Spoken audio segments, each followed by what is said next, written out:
우리 다 함께 찬양하시면서 7월 24일 새벽 기도회를 시작하도록 하겠습니다. 찬송가 191장 함께 찬양하겠습니다. 찬송가 191장입니다. 내가 매일 기쁘게 순례의 길 행함은 주의 팔이 나를 안보함이요. 내가 주의 큰 복을 받는 참된 비결은 주의 영이 함께함이라. 성령이 계시네, 할렐루야 함께 하시네. 좁은 길을 걸으며 밤낮 기뻐하는 것 주의 영이 함께함이라. 전에 죄에 빠져서 평안함이 없을 때 예수 십자가의 공로 힘입어 그 발 아래 엎드려 참된 평화 얻음은 주의 영이 함께함이라. 성령이 계시네, 할렐루야 함께 하시네. 좁은 길을 걸으며 밤낮 기뻐하는 것 주의 영이 함께함이라. 나와 동행하시고 모든 염려하시니 나는 숲의 새와 같이 기쁘다. 내가 기쁜 마음으로 주의 뜻을 행함은 주의 영이 함께함이라. 성령이 계시네, 할렐루야 함께 하시네. 좁은 길을 걸으며 밤낮 기뻐하는 것 주의 영이 함께함이라. 세상 모든 욕망과 나의 모든 정욕은 십자가에 이미 못을 박았네. 어두운 밤이 지나고 무거운 짐 벗으니 주의 영이 함께함이라. 성령이 계시네, 할렐루야 함께 하시네. 좁은 길을 걸으며 밤낮 기뻐하는 것 주의 영이 함께함이라. 아멘. 우리 함께 주님이 가르쳐주신 기도를 함께 드리겠습니다. 하늘에 계신 우리 아버지여, 이름이 거룩히 여김을 받으시오며 나라가 임하시오며 뜻이 하늘에서 이루어진 것 같이 땅에서도 이루어지이다. 오늘 우리에게 일용할 양식을 주시옵고 우리가 우리에게 죄 지은 자를 사하여 준 것 같이 우리 죄를 사하여 주시옵고 우리를 시험에 들게 하지 마시옵고 다만 악에서 구하시옵소서. 나라와 권세와 영광이 아버지께 영원히 있사옵나이다. 아멘. 네, 오늘 우리에게 주시는 하나님의 말씀은 전도서 8장 11절에서 15절까지의 말씀입니다. 오늘 우리가 함께 묵상할 말씀은 전도서 8장 11절에서 15절까지의 말씀입니다. 읽겠습니다. 악한 일에 관한 징벌이 속히 실행되지 아니하므로 인생들이 악을 행하는 데에 마음이 담대하도다. 죄인은 100번이나 악을 행하고도 장수하거니와 또한 내가 아노니 하나님을 경외하여 그를 경외하는 자들은 잘될 것이요 악인은 잘되지 못하며 장수하지 못하고 그날이 그림자와 같으리니 이는 하나님을 경외하지 아니함이니라. 세상에서 행해지는 헛된 일이 있나니 곧 악인들의 행위에 따라 벌을 받는 의인들도 있고 의인들의 행위에 따라 상을 받는 악인들도 있다는 것이라. 내가 이르노니 이것도 헛되도다. 이에 내가 희락을 찬양하노니 이는 사람이 먹고 마시고 즐거워하는 것보다 더 나은 것이 해 아래에는 없음이라. 하나님이 사람을 해 아래에서 살게 하신 날 동안 수고하는 일 중에 그러한 일이 그와 함께 있을 것이니라. 아멘. 네, 오늘도 기도하기 위해 각자의 처소에 나오신 우리 모든 성도님들과 그 가정 가운데 하나님의 은혜가 충만하시기를 주님의 이름으로 축복합니다. 오늘 우리가 함께 전도서 8장 말씀을 잠시 묵상하도록 하겠습니다. 어떠한 원인이 있으면 그 원인에 따른 결과가 도출되는 것을 인과관계라고 합니다. 그리고 우리가 수학을 할 때 어떠한 식을 대입하면 그 문제가 잘 풀리는 법칙이 있는데 이것을 우리는 공식이라고 합니다. 그런 생각을 한번 해보게 돼요. 우리의 인생에도 이런 공식이나 이런 인과관계가 있다면 얼마나 좋을까. 그렇게 이렇게 대입할 수 있다면, 이런 공식대로만 우리의 인생이 흘러간다면 얼마나 살기가 쉬울까라고 하는 그런 생각을 해보게 됩니다. 그런데 우리의 인생에 이런 인과관계나 그런 공식이 성립되지 않는 경우가 훨씬 더 많은 것 같아요.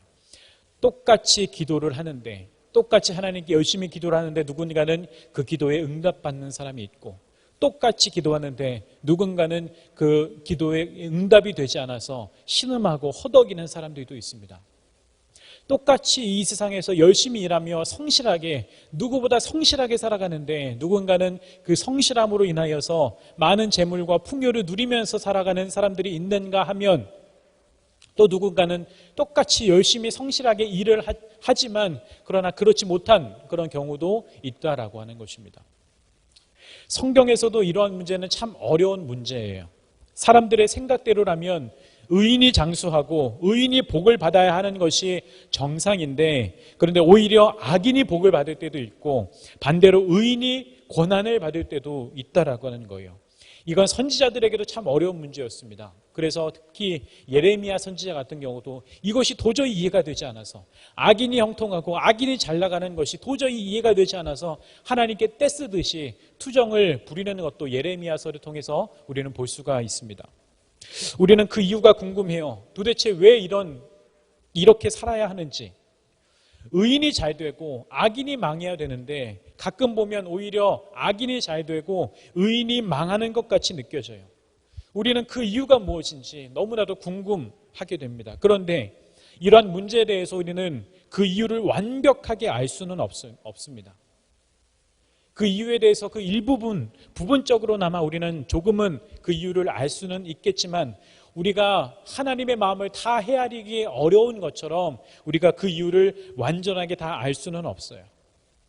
이 전도서를 쓴 전도자도 이 똑같은 문제, 삶을 살다 보니 인생 가운데 이런 문제가 있다라고 하는 것을 깨닫게 된 것 같습니다. 전도자도 원칙이 무엇인가라고 하는 것은 알고 있어요. 12절 중반부터 보시면, 12절 중반부터 13절에 보면 내가 아노니라고 말합니다. 내가 아노니. 나도 알고 있다. 무엇을 알고 있느냐? 하나님을 경외하는 자들은 잘 될 것이요 악인은 잘 되지 못하며 장수하지 못하고 그날이 그림자와 같으니 이는 하나님을 경외하지 아니함이니라. 여러분, 전도자도, 이 전도서를 쓴 전도자도 원칙은 알고 있어요. 그러나 문제는 12절 처음에 나오는 것처럼 죄인은 100번이나 악을 행하고도 당당히 살아남는다라고 하는 것이 문제입니다. 이때 당시에 여러분, 장수한다라고 하는 것은 하나님께서 의인들에게 주시는 복에 해당하는 것이었어요. 오래 산다라고 하는 것은 하나님을 믿는 자들에게 주시는 복이었어요. 그런데 악인들이 악을 행하고도 당당히 오래 살아남는 것을 이 전도자는 이해할 수가 없다라고 하는 겁니다. 그런데 그 이유가 무엇인가라고 하는 것을 이 전도자가 부분적으로나마 깨달은 것이 있는데, 여러분 11절에 보니까 악한 일에 관한 징벌이 속히 실행되지 아니하므로 인생들이 악을 행하는 데 마음이 담대하도다. 여러분, 무슨 말이죠? 사람들이 왜 아무렇지도 않게 당당하게 죄를 짓고 살아가는가? 사람들이 어떻게 저렇게 아무렇지도 않게 당당하게 죄를 짓고 살아가는가? 악한 일을 함에도 불구하고 곧바로 그 악에 대한 징벌이 내리지 않기 때문이다라고 이야기합니다. 악을 행하는 사람에게는 하나님이 곧바로 그를 심판하시고 징계하셔야 된다라고 사람들은 생각하지만, 그러나 하나님이 그렇게 하시지 않기 때문에 사람들이 아무렇지도 않게 당당하게 악을 행하면서 살아간다라고 하는 거예요.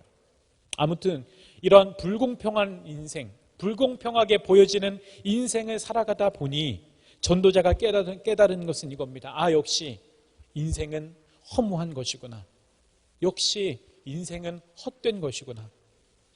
악한 사람이 받아야 할 벌을 때로는 의인들이 받을 때도 있고, 의인들이 받아야 할 상을 오히려 악인들이 받는 것들을 보면 역시 인생은 허무한 것이구나. 역시 인생은 헛된 것이구나라고 하는 것을 이 전도자가 깨닫게 돼요. 그런데 만약에 이 본문이 여기서 끝나버린다라고 한다면 결론은 인생이라고 하는 것은 열심히 살 필요가 없는, 우리가 인생을 의롭게 열심히 하나님께서 원하시는 대로 의롭게 살아갈 필요가 없는 것이 되어져 버립니다. 그런데 전도자는 이 본문을 여기서 이렇게 무기력하게 끝내버리지 않아요. 어떻게 살아가야 할 것인지, 그렇다면 의인은 어떻게 살아가야 할 것인지에 대한 지혜를 말하고 있습니다. 여러분 15절을 읽어보겠습니다. 이에 내가 희락을 찬양하노니 이는 사람이 먹고 마시고 즐거워하는 것보다 더 나은 것이 해 아래에는 없습니다.